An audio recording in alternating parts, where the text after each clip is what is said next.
नमस्कार भावांनो, वृत्सम द्वादशम हिंदी केसरी बकासूरबद्दल मी अपडेट घेऊन आलेलो आहे. उद्याच्या मैदानात पळणार आहे की नाही, नक्की काय अपडेट आहे. तसेच बैलगाडा क्षेत्रातील रॉकेट घोट सर्जा देखील उद्या संभाजीनगरला तयार झालेला आहे, सज्ज झालेला आहे. तर त्याचा पैरा कोणासोबत असणार आहे. तसेच भावांनो, अजून एक अपडेट देतोय आपला बकासूरबद्दल. बकासूरचा आजच एक फेरा काढलेला आहे. तर भावांनो, बकासूर आणि त्याच्या दावणीतील साम्राज्य यांचा आज तुफानी फेरा काढलेला आहे दुपारी.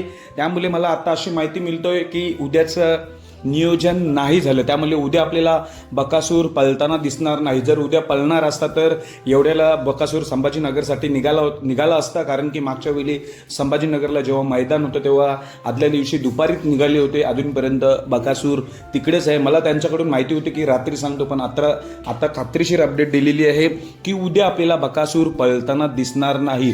मग कधी आपल्याला बकासूर पळताना दिसेल, तर भावांनो, बकासूर दिसणार आहे 25 तारखेला परवा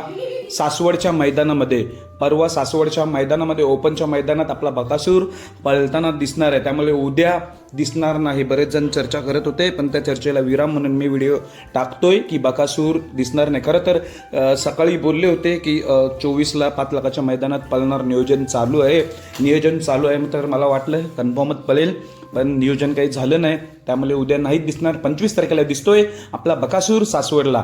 आता घोट सर्जा तर आपल्याला माहितीच आहे, तिकडे दाखल झालेला आहे छत्रपती संभाजीनगर येथे.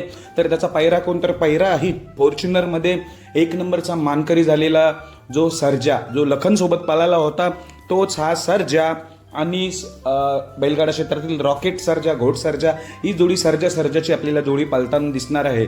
टोटल मी दुपारी 2 पैरे सांगितले होते. एक म्हणजे चिमण्या आणि कंदूरचा राजा, ही जोडी पलताना दिसेल.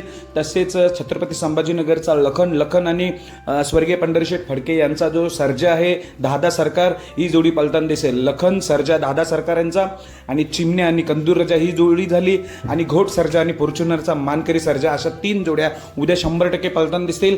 आणि बकासूरचा आजच फेरा काढलेला आहे.